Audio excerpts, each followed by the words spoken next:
What if I told you that there's a way to profit from the stock market, even if a stock doesn't move in your direction or in your favor, and your upside and downside is capped before you even place the trade? And that, ladies and gentlemen, is what's called credit spreads. In today's video, I'll be explaining what credit spreads are, how they work, how to trade and execute them, without using any fancy jargons or advanced term that will confuse you. I'll explaining to you guys what credit spreads are like you are a complete beginner. Alright, so without further ado, let's jump right into it. So to begin, there are two basic types of credit spreads, a short put spread and a short call spread. A short put spread is a bullish outlook, meaning you think the stock is going to go up or at least stay flat.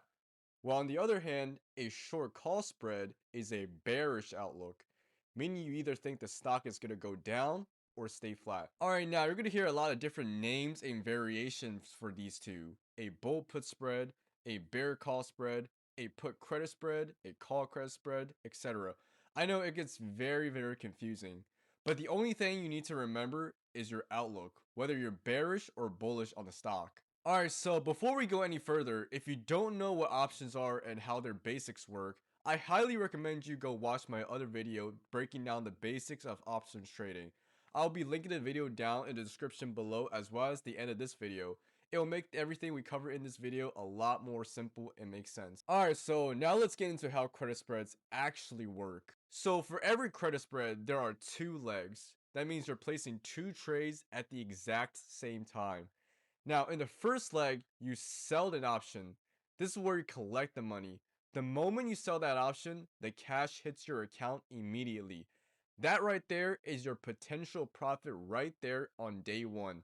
In the second leg, you buy an option at a different strike price, further away from the current stock price.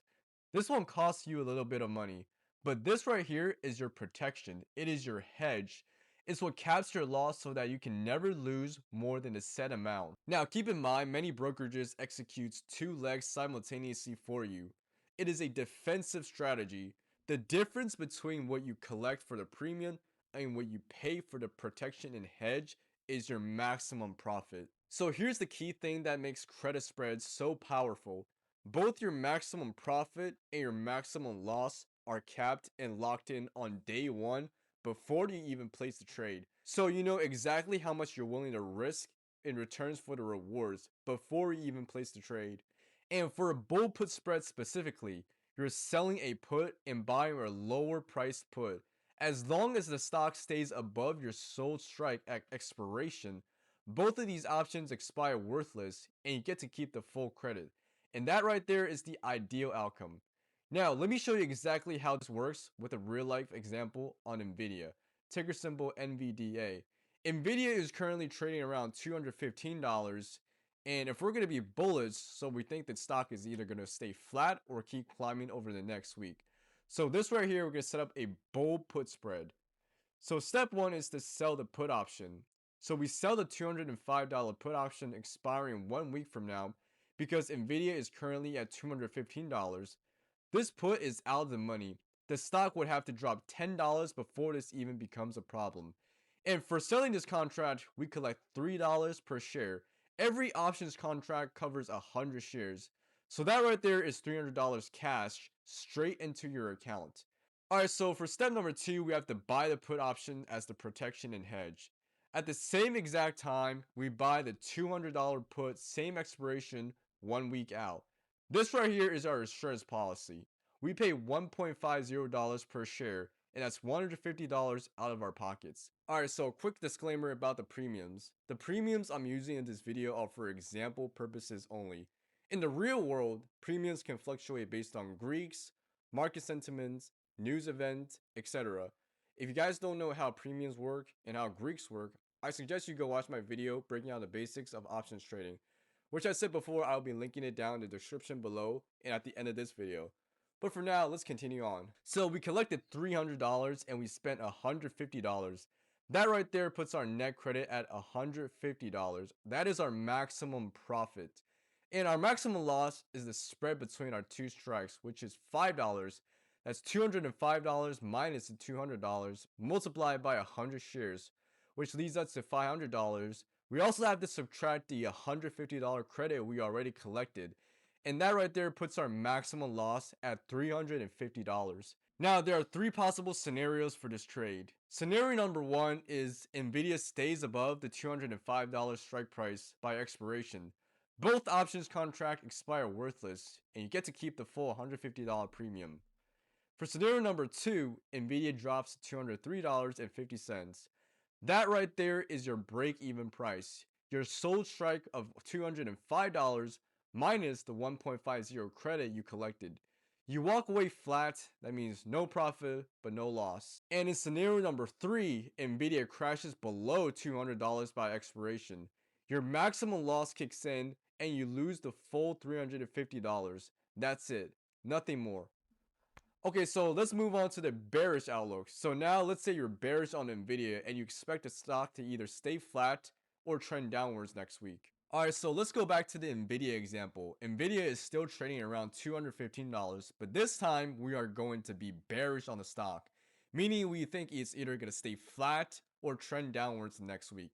So instead of setting out for a bull put spread, we're going to set up for a short call spread. So for step number one, we have to sell the call option. We sell the $220 call option expiring 1 week from now. Because Nvidia is currently at $215, this call is out of the money. The stock would have to climb $5 before this becomes a problem. And for selling this contract, we collect $2.50 per share. That's $250 cash straight into your account. So for step number two, we have to buy the call option. We're going to buy the $225 call option, the same expiration 1 week out. This right here is our insurance policy. We're going to pay $1 per share. That's $100 straight out of our pockets. So if we're going to do the math, we collected $250 and we spent $100. Our net credit is $150. That right there is our maximum profit. And our maximum loss is the spread between our strike, which is $5 multiplied by 100 shares equals $500. But we also have to subtract the $150 credit we received earlier, and that brings our maximum loss to $350. There are three possible outcomes for this scenario. Scenario number one is Nvidia stays below the $220 strike price by expiration. Both option strategies expire worthless, and you get to keep the full $150 premium. And in scenario number two, Nvidia climbs to $221.50. That right there is your break-even price. Your sold strike of $220 plus the $1.50 credit you received. You walk away flat, no profit, and no loss. And in scenario number three, which is what you don't want, is Nvidia pushes above the $225 by expiration. In that scenario, your maximum loss kicks in and you're forced to lose the entire $350. But that right there is your ceiling on your downside. You cannot lose anything more than the $350. So to recap, a credit spread has two legs and three possible outcome scenarios. Everything is determined from day one: how much you lose, how much you're willing to risk, and what is your potential reward.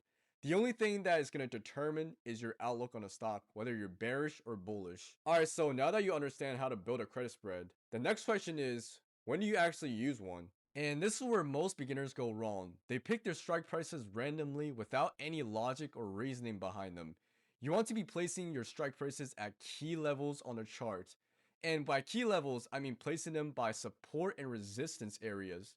We're going to go back to using Nvidia as our example. So Nvidia's key area of support is around $200, meaning the stock has repeatedly bounced off that level. And its key area of resistance is around $225, meaning the stock has struggled to break above that level. So for our bull put spread, we sold the $205 put and we bought the $200 put right there at our support zone.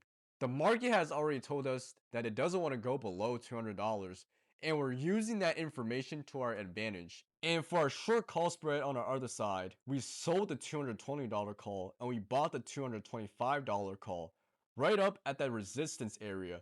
This market has already shown us that it struggles to push past that $225 resistance zone. And that right there, ladies and gentlemen, is going to be our edge. You're not guessing, you're not picking random numbers out of thin air. You're letting the charts tell you the zone that the stock is likely going to end up in.